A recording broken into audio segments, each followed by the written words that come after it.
La historia transformadora, vida, muerte y resurrección de Jesucristo. Darrell Miller. El capítulo 10 de nuestro libro se titula La Cruz. Y en este capítulo, Su Majestad Celestial envió a su único Hijo a la tierra a morir por la raza rebelde. Déjenme repetirlo. El Rey de los cielos envió a su único Hijo a la tierra a morir por la raza rebelde. Esto está al revés.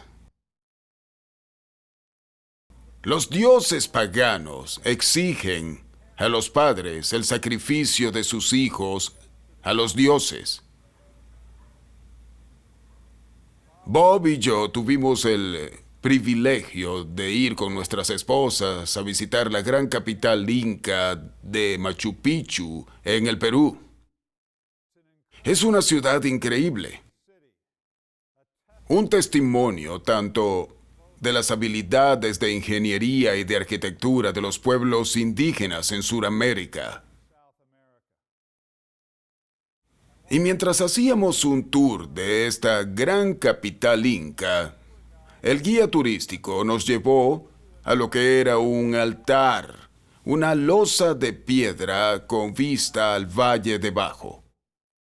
Y ella nos dijo, este es el lugar donde los dioses incas exigían a los padres sacrificarles a sus hijos. De manera que había que sacrificar al hijo más fuerte o una hija más hermosa.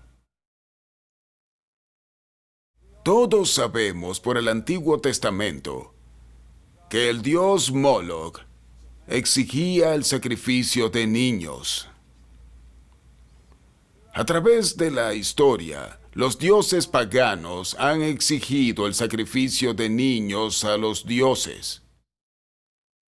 En nuestra propia generación adoramos y servimos a un dios pagano. Este dios se llama el dios de la conveniencia. Y nos inclinamos ante el altar de la conveniencia y sacrificamos más de 1 millón de bebés cada año. Solamente en los Estados Unidos, antes de que nazcan. Porque no es conveniente tener un hijo en este momento de mi vida. De modo que no solo eran los antiguos incas. El mundo moderno también tiene sus dioses paganos que también exigen sacrificios de niños. Pero en medio de este contexto, la Biblia tiene un mensaje. El Dios del cielo envió a su único Hijo a la tierra a morir por paganos. Envió a su único Hijo a la tierra a morir por usted y por mí. Cuando éramos aún pecadores, Cristo murió por nosotros. ¿Qué clase de Dios es este? ¿Qué clase de Dios haría tal cosa? Este es un Dios increíble.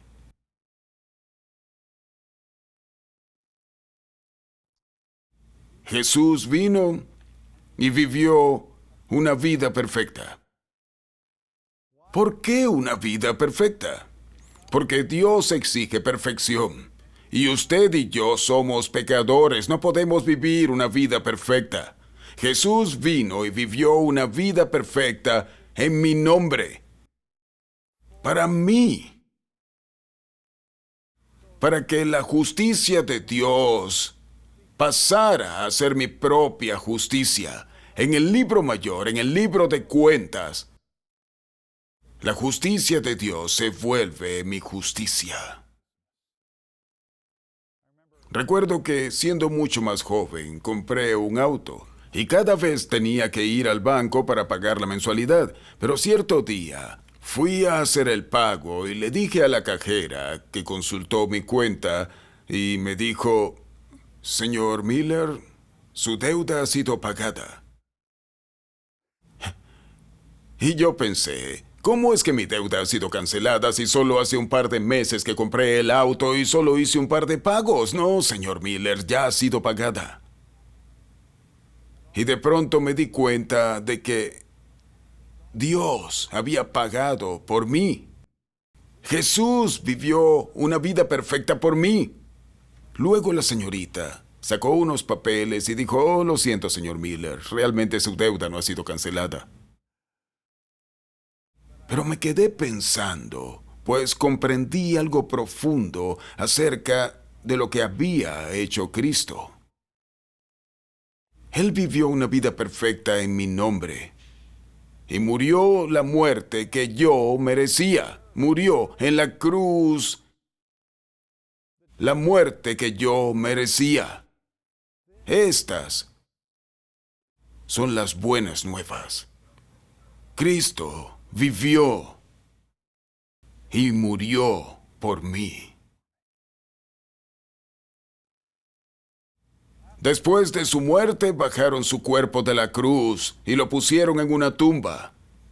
¿Y es este el final del capítulo 10? No.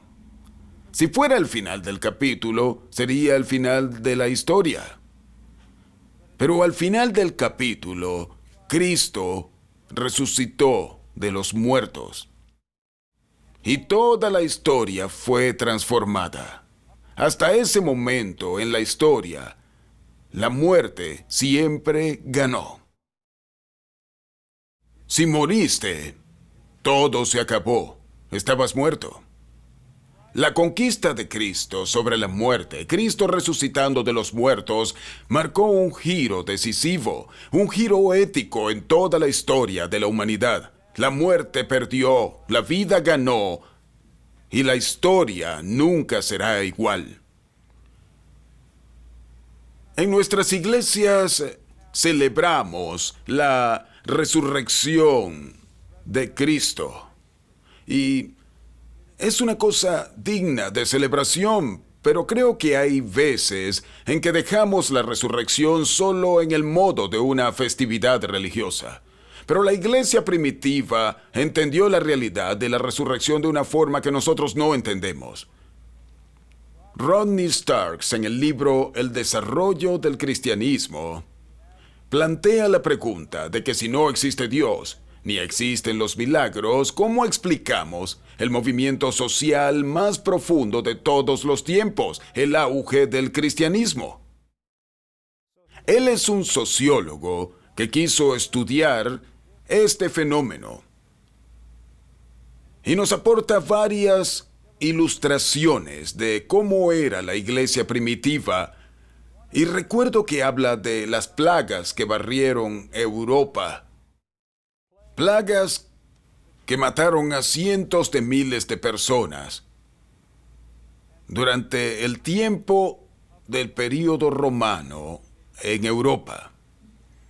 Para los romanos, la crueldad era una virtud. Si has visto la película La Pasión de Cristo o la película El Gladiador, has visto a Roma en todo su esplendor. La crueldad era una virtud. Para los romanos, la compasión era un vicio. La compasión era considerada una debilidad. Si uno era compasivo, era débil. Todos los que hemos visto la película Gladiador, como los gladiadores luchaban en el Coliseo, y en la escena más dramática, solamente quedan dos gladiadores combatiendo y uno de ellos está sobre su espalda. Su espada le había sido quitada de sus manos y el que estaba luchando contra él se alza triunfante con su espada sobre el cuello de aquel hombre en tierra. Y el gladiador que está en pie, viendo hacia la multitud del Coliseo, pregunta: ¿qué debo hacer? ¿Debo matarlo o dejarlo en libertad? ¿Y saben qué pasó? Toda la multitud gritó, «¡Mátalo! ¡Aniquílalo!». ¿Por qué? Porque Roma era cruel. La crueldad era una virtud. La compasión en la sociedad romana era un vicio. Pero tal sociedad empezó a cambiar cuando un pequeño grupo de hombres y mujeres adoraron a un Dios compasivo y comenzaron a vivir compasivamente en medio de una sociedad cruel. Piense en lo que eso significa y lo que le puede llegar a costar. Pero nosotros hoy necesitamos pensar en estas cosas porque es a esto a lo que nos llamó Dios en el día de hoy, en nuestra generación. De modo que ellos fueron llamados a vivir compasivamente cuando la compasión se veía como una debilidad en una sociedad totalmente cruel. Y Dios usó la vida de estos cristianos para demostrar su amor en una sociedad rota. Cuando las plagas arrasaron Europa, los romanos echaban a los miembros de sus familias a la calle. ¿Y qué ocurría? Los cristianos recogían a estos niños, a estas madres, a estas abuelas de la calle, y los acogían en sus propias casas, porque adoraban a un Dios compasivo, y por ello cuidaban de sus vecinos paganos. Ellos demostraban el amor de Dios a sus vecinos paganos.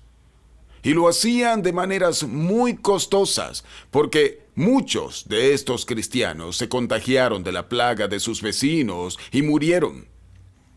Y muchos vecinos paganos sobrevivieron a la plaga por causa de la demostración del amor de Dios a través de aquellos cristianos. Y cuando la plaga terminó, muchos paganos vinieron a Cristo, mientras que los que les habían cuidado eran enterrados. ¿Por qué los cristianos hacían esto? Porque comprendían el significado de la resurrección. No era solo una fiesta religiosa. Entendían que cuando Cristo venció a la muerte, toda la historia fue transformada. Y ahora podían vivir sin temor a morir. ¿A qué le teme usted? ¿Qué temores le acosan y le impiden abrazar lo que Dios puede estarle llamando a hacer?